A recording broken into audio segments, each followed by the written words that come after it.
Muy buenas noches, amigos que se conectan a través de la señal de Radio Conexión Vida. Los saluda en esta transmisión del martes, Diego Quispe. Estamos a través de la plataforma de Radio Conexión Vida. Y hoy vamos a hablar de un tema muy importante. Si bien ya es inminente de que se va a proclamar como presidente de la República al candidato de Perú Libre, Pedro Castillo, lo que queda claro también es que él va a enfrentar un escenario político en el que va a tener que lidiar con las fuerzas políticas del Congreso.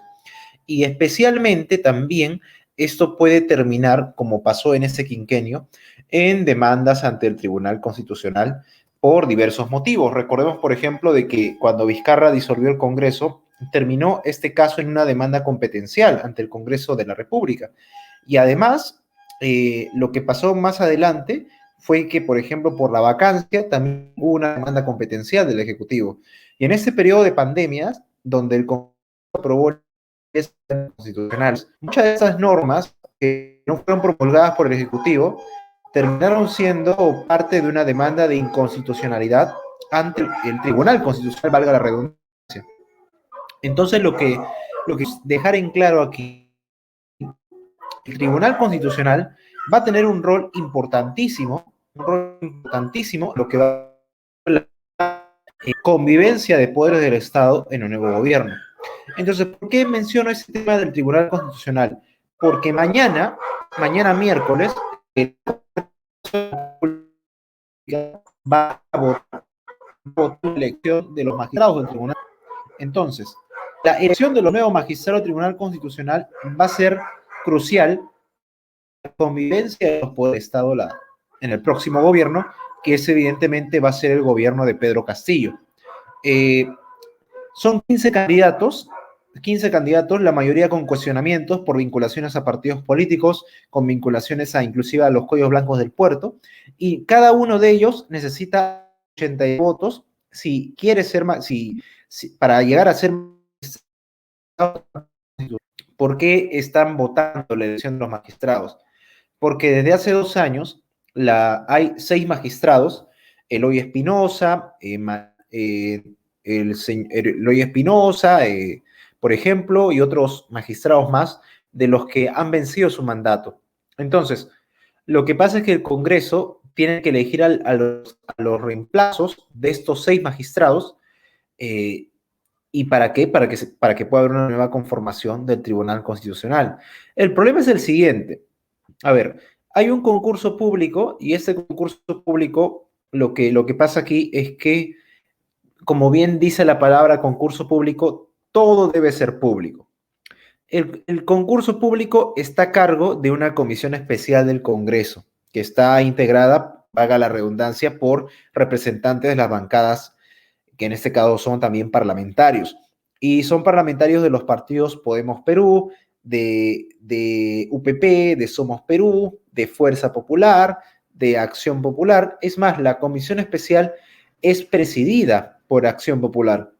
Entonces, no está claro, por ejemplo, cuáles son las motivaciones de estos congresistas para haber elegido a esos 15 postulantes a magistrados como los finalistas. No se conoce hasta ahora las motivaciones.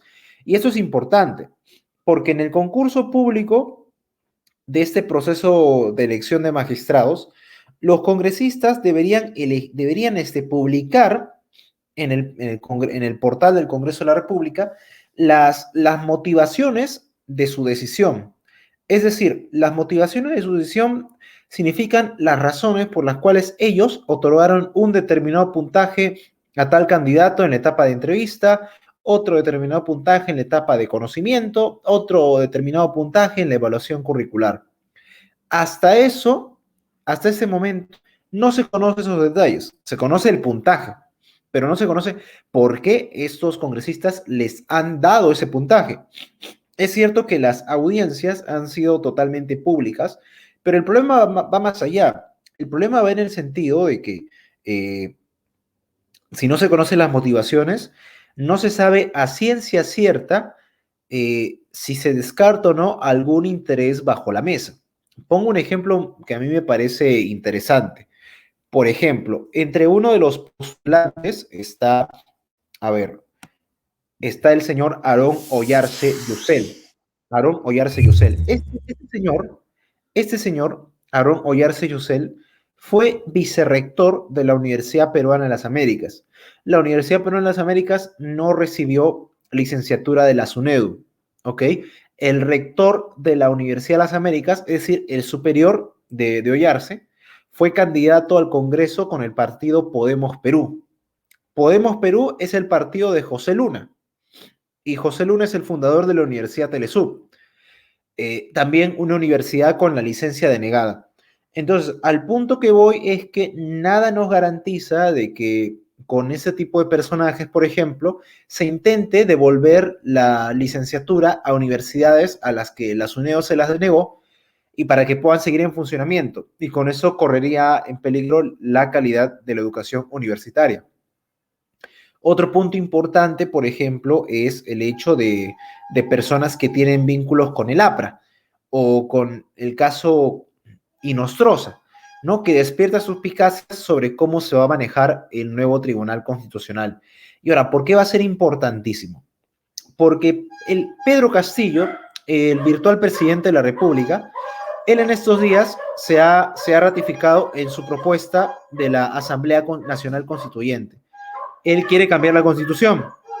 Muchos constitucionalistas dicen de que la actual constitución no prevé de que se pueda cambiar la Carta Magna. Entonces, el escenario que podemos tener es el siguiente. Pedro Castillo, como líder del Ejecutivo, puede presentar un proyecto de ley ante el Congreso pidiendo de que se convoque una asamblea constituyente a través de un referéndum. El Congreso la puede rechazar. El Congreso la puede rechazar. Pedro Castillo puede interponer una cuestión de confianza por esa propuesta de ley. Eh, y el Congreso puede decir, yo no tengo por qué aceptarte esa cuestión de confianza porque tu proyecto de ley no está contemplado en la actual Constitución. Y al final, este tema puede llegar a ser discutido en el Tribunal Constitucional para que el Tribunal Constitucional defina si realmente le compete a Pedro Castillo presentar una propuesta legislativa sobre una asamblea constituyente. Entonces, ese es el primer punto. El segundo punto, el segundo punto que es crucial es el hecho de eh, la vacancia presidencial.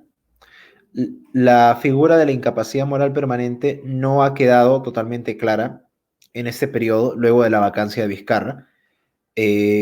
Y el Tribunal Constitucional, el actual Tribunal Constitucional, no se quiso pronunciar al respecto.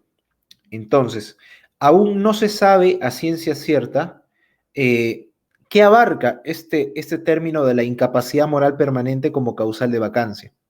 El hecho es que un Congreso en el que Pedro Castillo, o para ser más exactos, Perú Libre, no tiene mayoría, y hay más bien una mayoría abrumadoramente de derecha ultraconservadora, Pedro Castillo está totalmente expuesto a que lo vaquen en el primer año.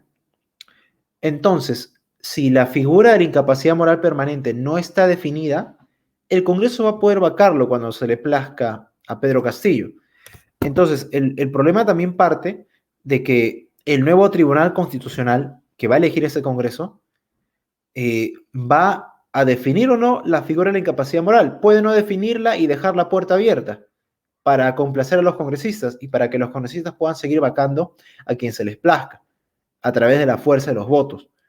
O puede también inclinarse por definir en qué escenario se puede aplicar la figura de la incapacidad moral permanente. Pero todo indica a que estos nuevos magistrados no le darían la contra al Congreso de la República. Hay algunas excepciones honrosas, como por ejemplo José Francisco Gálvez, docente de ciencia política, que es una persona correcta, pero de ahí los demás dejan mucho que desear. Entonces, mañana hay que ser atentos porque mañana se va a elegir a los nuevos magistrados del TC.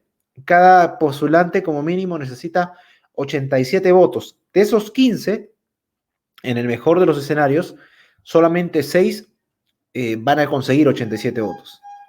Los demás no se sabe. Y además, no se sabe ni siquiera si si alguno va a llegar a los 87 votos.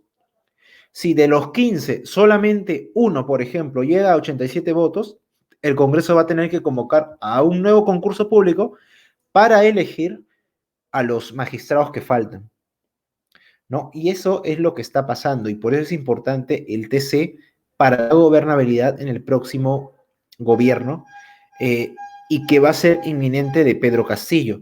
Y ojo, el gobierno de Castillo puede enfrentar un proceso de vacancia, sobre todo por el caso de los dinámicos del centro, donde la fiscalía ya ha dicho que hay una tesis en la que se sustenta en que eh, esta organización criminal enquistada en Junín habría ayudado a financiar la campaña de Perú Libre en segunda vuelta. Pedro Castillo dice que no sabe nada, pero lo cierto es que también en segunda vuelta el único candidato que tenía Perú Libre era Pedro Castillo. Eh, y Pedro Castillo, por más que él haya dicho de que Cerrón no va a ser ni portero en su gobierno, con quien viajaba Pedro Castillo a todo lado era con Richard Rojas, jefe de campaña de Perú Libre y brazo derecho de Vladimir Cerrón. ¿Ok? También están prófugos Eduardo Bendezú, que era uno de los voceros de Perú Libre para la organización de los debates ante el Jurado Nacional de Elecciones. También está prófugo Arturo Cárdenas, un dirigente de alto rango de Perú Libre, que se encargaba de las negociaciones de Perú Libre y Juntos por el Perú con Nuevo Perú. Actualmente está prófugo. Nadie sabe su paradero. Todo por el caso de los dinámicos del centro. Entonces, hay que tener mucho cuidado. Y ojo con ello. Con eso no. Sí, yo siempre he dicho que Pedro Castillo no tiene carta blanca. A él hay que fiscalizarlo tal cual. Tal cual. Con el mismo temple que se fiscalizaba a Keiko Fujimori. Bien, conmigo será hasta la próxima semana. Estuvo en la mesa de conducción su amigo Diego Quispe. Estaremos con más aquí en Radio Conexión Vida todos los martes a partir de las 8 de la noche a través de esta plataforma en su programa Entre Líneas. Nos vemos. Chau.